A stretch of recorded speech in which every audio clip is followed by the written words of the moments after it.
Assalamualaikum warahmatullahi wabarakatuh. Perkenalkan, aku Kaila Azalia dari kelas 7 Sa'ad bin Abi Waqqas SMP Islam Al-Azhar Kairo, Yogyakarta, akan menyampaikan sedikit kisah tentang Rasulullah. Rasulullah lahir pada hari Senin, tanggal 9 Rabiul Awal pada tahun Gajah atau 20 April 571 Masehi di kota Mekah. Rasulullah adalah putra Abdullah bin Abdul Muthalib bin Hashim bin Abdul Manaf.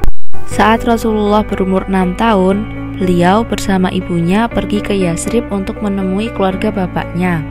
Tetapi ketika perjalanan pulang, ibunda Rasulullah wafat.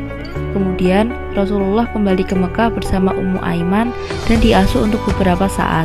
Rasulullah berdagang menggunakan harta Sayyidah Khadijah dan mereka menikah dengan perantara Maisarah. Saat itu Rasulullah berumur 25 tahun sedangkan Khadijah berumur 40 tahun. Nabi Muhammad pertama kali diutus menjadi Rasul melalui mimpi.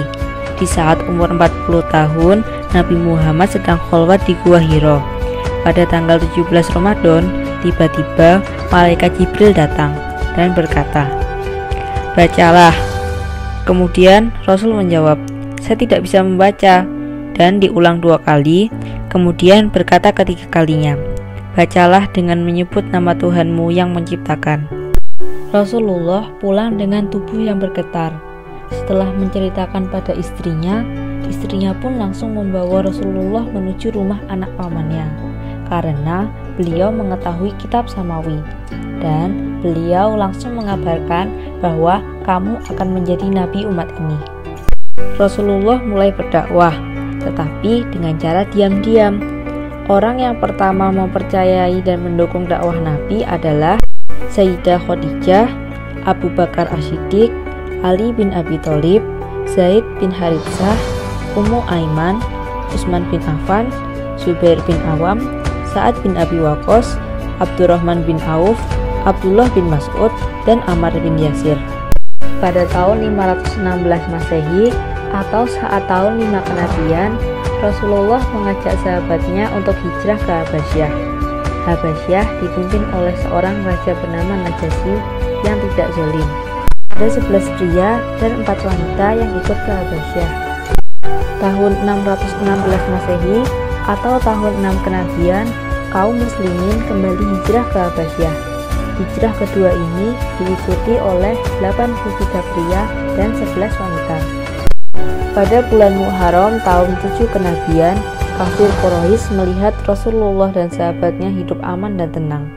Karena sebab itu, kafir Quraisy memboikot antara Bani Hashim dan Bani Muthalib untuk mencegah Rasulullah melakukan dakwahnya.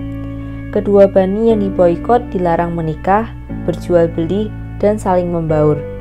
Perjanjian itu ditulis di kertas dan digantungkan di atas Ka'bah. Karena pemboikotan ini, tidak ada kaum muslimin yang mampu ke Mekah. Tetapi, bantuan tetap datang untuk kaum muslimin secara diam-diam.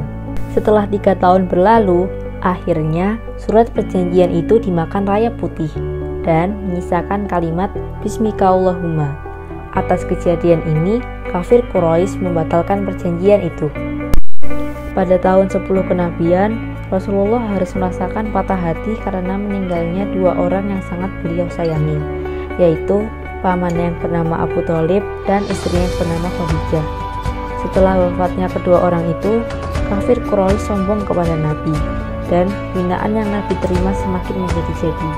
Hikmah yang dapat diambil dari kisah hidup Rasulullah adalah melalui kesabaran dan ikhtiar dalam berjuang menegakkan agama Allah, pasti akan mendapatkan pertolongan dari Allah Subhanahu wa Ta'ala. Sekian sedikit penjelasan yang dapat saya sampaikan tentang kisah hidup Rasulullah.